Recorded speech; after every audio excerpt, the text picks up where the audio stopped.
Crim. I'm a licensed psychologist and a certified relax and renew yoga trainer. I'm also the founder and director of Moonstone Center. You can learn more about Moonstone Center and me at moonstonecenter.com and drelizabethcrim.com. I want to welcome you to this edition of The Healer's Life. Each month I speak to you through video and an e-newsletter that I put out, speaking to you as a healthcare provider, mental health care provider, minister, educator, anyone who finds yourself in a position of serving and caring for others.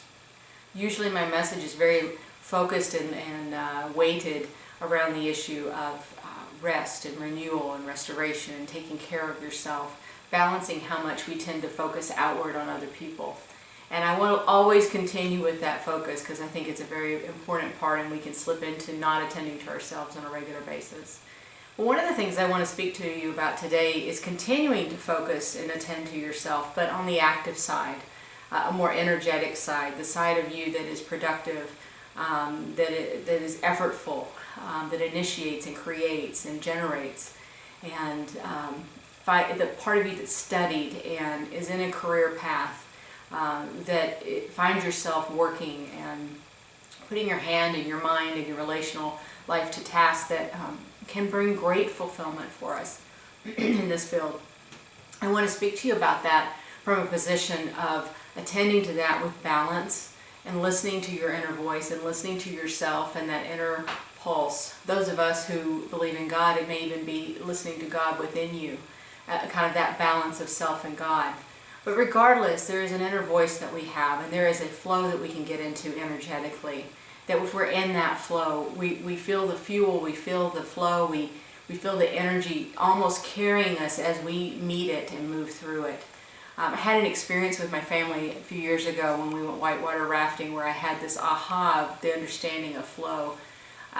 We were in the raft and the guide let us paddle and kind of be in charge of steering it for a while, and we found ourselves working really hard because we didn't really know how to read the currents, and it was very difficult. We had difficult time guiding the raft where we wanted it to go, and we were working so hard, and I was even beginning as we were going through it thinking, this is not fun.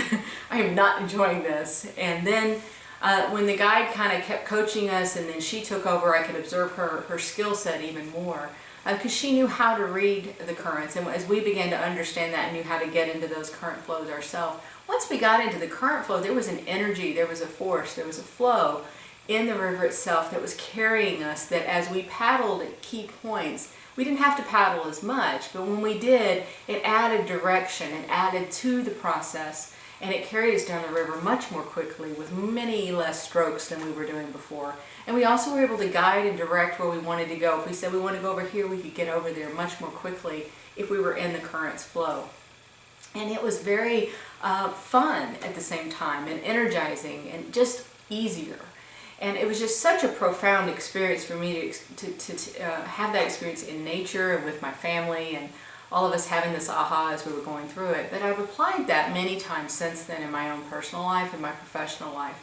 And I'm coupling that with also listening to those body sensations that cue us to say, yes, go this direction, or no, don't go in that direction. And I think once we kind of become very mindful and attuned to our inner rhythms and kind of begin to get into an energetic flow, we'll know when we need to pause. We begin to learn when we need to say, yes, do this, and no, not do this, or pause and wait. And be mindful to those different pieces of information that are coming up. Often at a body level, sometimes at a thought process level. For some of us it's more spiritual, for others it is more bodily. There's different ways we experience it. And even though we need financial compensation and we want to get accolades and we want to have achievements and we want people to respect us in our field, I have found increasingly over my life that when I am attuned to what turns me on, what motivates me intrinsically, when I get into that flow and I am just motivated and moving out of what is really feeding me on a soul level, and less attuned to doing it for the external purposes. Not that they don't matter. I'm still also achieving and striving toward those external goals. But I find that a lot of the times those accolades come, the financial rewards come, compensation arrives. And I find myself continuing to move forward on the path that I had set myself on. But I do it in a way that I'm enjoying it, I'm fulfilled, I'm turned on, it's exciting, it's a very enjoyable process.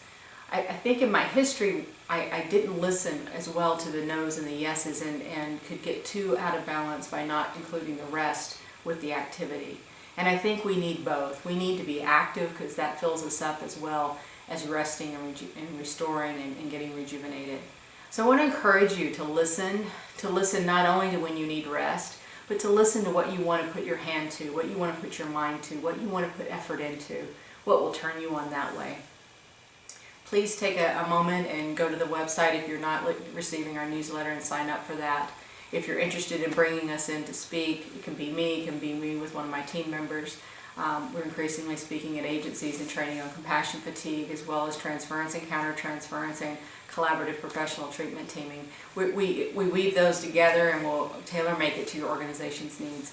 So let us know if you want us to do that as well. We have spaces still in our consultation group that is ongoing year-round, Restoring the Healer, and having a lot of good fun there as well as restoring and healing. It's just a rich time at Moonstone Center, and we love interacting with you out in the community, both online and when we see you face-to-face in the South Bay here in LA area. So I hope you have a great week, a great rest of the month. I will see you sometime in August, and if not before. And take care of yourself.